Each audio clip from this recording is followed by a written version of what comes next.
Buen día, bienvenidos a Comentarios al Evangelio del Domingo, en esta ocasión celebrando ya en la solemnidad de Pentecostés, octavo domingo de Pascua, del ciclo A del año litúrgico en el que estamos leyendo el Evangelio de San Juan. En esta ocasión escucharemos un trozo del capítulo 20, versículos 19 al 23. El texto dice lo siguiente: Al anochecer del día de la resurrección, estando cerradas las puertas de la casa donde se hallaban los discípulos por miedo a los judíos, se presentó Jesús en medio de ellos y les dijo: La paz esté con ustedes. Dicho esto, les mostró las manos y el costado. Cuando los discípulos vieron al Señor, se llenaron de alegría. De nuevo les dijo Jesús: La paz esté con ustedes. Como el Padre me ha enviado, así también los envío yo. Después de decir esto, sopló sobre ellos y les dijo: Reciban al Espíritu Santo. A los que les perdone los pecados les quedarán perdonados, y a los que no se los perdone les quedarán sin perdonar. Palabra del Señor. Gloria a ti, Señor Jesús. Estimados hermanos, llegamos al final del tiempo de Pascua. 50 días de celebración desde el domingo de resurrección hasta este día, solemnidad de Pentecostés, que hemos celebrado como un solo día. Porque para nosotros los cristianos, la solemnidad de la Pascua se encuentra en el centro del año litúrgico. El acontecimiento más importante de nuestra fe es la victoria de Cristo sobre el pecado y sobre la muerte. La celebramos con esta solemnidad, que no es la fiesta del Espíritu Santo como se le ha conocido. En realidad, la solemnidad de Pentecostés es la fiesta del don de Jesús a su iglesia. Cristo el Señor sigue siendo el centro de nuestra celebración.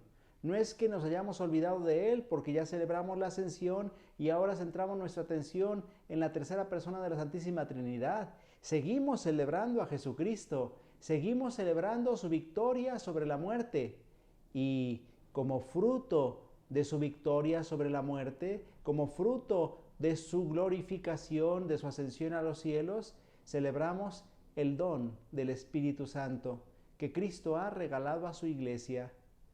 No debemos olvidar que Pascua y Pentecostés están íntimamente ligados.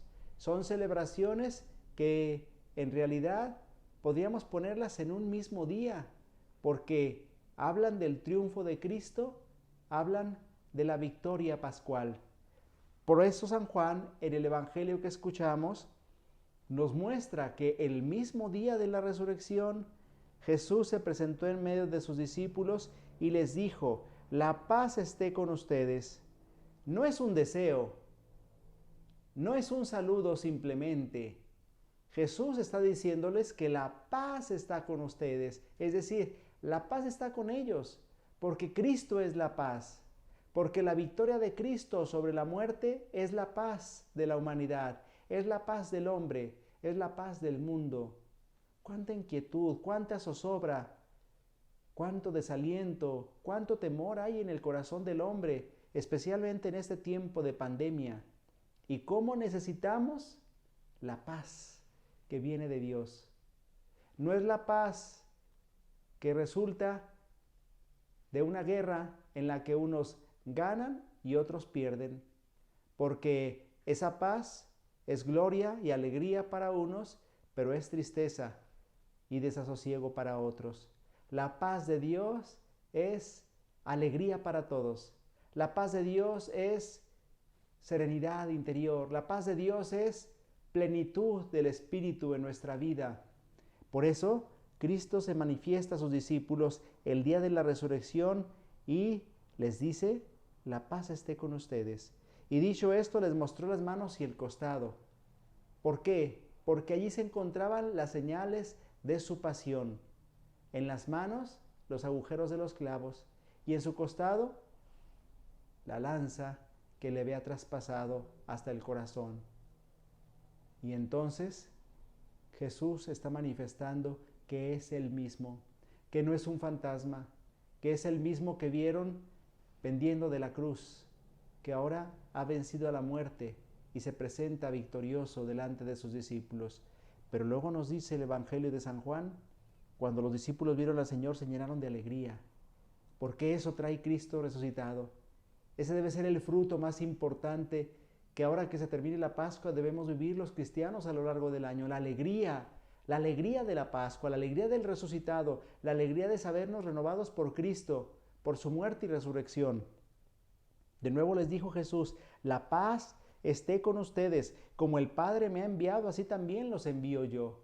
El envío de Jesús al mundo, el envío de Jesús, de sus discípulos, a la humanidad. ¿Para qué? Para que hagan presente y visible el reino de Dios. Es el envío de cada uno de nosotros, para que con nuestra vida, con nuestras palabras y nuestras obras, demos testimonio del resucitado, anunciemos a Jesucristo a los demás. ¿Y quién nos hace capaces de ser testimonios creíbles, de ser testimonios coherentes? El Espíritu Santo, el Espíritu de Dios que nos hace testigos creíbles del Evangelio. Luego veamos lo que dice el Evangelio. Después de decir esto, sopló sobre ellos y les dijo, reciban el Espíritu Santo. El mismo día de Pentecostés, el mismo día de la Pascua, se realiza el don del Espíritu, según San Juan. ¿Por qué? Porque Pascua y Pentecostés en realidad manifiestan una continuidad, no solamente cronológica, sino teológica, es decir, la resurrección de Cristo y la efusión del Espíritu Santo. A los que les perdonen los pecados les quedarán perdonados, y a los que no se los perdonen les quedarán sin perdonar. Es un signo evidente de la presencia del Espíritu en medio de los hombres, en el mundo, la posibilidad de recibir el perdón de los pecados. Efectivamente, el que cree en Cristo recibe el perdón de los pecados, pero es gracias al Espíritu Santo que este perdón se hace operable, es decir, se puede realizar. Es el Espíritu Santo el que hace posible que recibamos el perdón de nuestros pecados. Cuando el sacerdote realiza cada sacramento, es el Espíritu Santo el que los confecciona. Cuando el sacerdote bautiza, es el Espíritu Santo el que se derrama en aquel que es bautizado. Cuando el sacerdote pronuncia las palabras sobre el pan y el vino para que se conviertan en el cuerpo y la sangre de Cristo, es el Espíritu Santo el que transforma el pan y el vino en el cuerpo y la sangre de Cristo. Cuando el sacerdote pronuncia la absolución para perdón de los pecados, es el Espíritu Santo el que perdona los pecados. Cuando el sacerdote unge a una persona que necesita en enfermedad o en peligro de muerte fortaleza, es el Espíritu Santo el que anima, el que fortalece a aquel que recibe este sacramento. Y así podríamos decir de cada uno de los sacramentos. Por eso, en este domingo de Pentecostés, alegrémonos por este gran don que Cristo ha derramado sobre su iglesia, el Espíritu Santo, para que sintamos la presencia de Cristo en nosotros. Hay que recordar que el Espíritu Santo lleva a plenitud en nosotros la fe en Cristo. Que Cristo crezca en nosotros es obra del Espíritu. Que seamos cristianos coherentes es obra del Espíritu. Que vivamos en plenitud nuestro bautismo es obra del Espíritu. Por eso encomendémonos al Espíritu Santo de Dios para que nos ayude a ser cristianos coherentes, cristianos convencidos, cristianos valientes en este tiempo en el que tanto se necesita ser coherente, en el que tanto se necesita anunciar a Jesucristo con caridad, pero también con verdad, con firmeza, pero también con suavidad. Que el Espíritu Santo sea nuestro Maestro interior, el que nos conduzca a anunciar a Jesucristo como Cristo quiere ser anunciado. El Señor esté con ustedes y con tu Espíritu. La bendición de Dios Todopoderoso, Padre, Hijo y Espíritu Santo, descienda sobre ustedes y les acompañe siempre. Hasta la próxima semana, si Dios lo permite.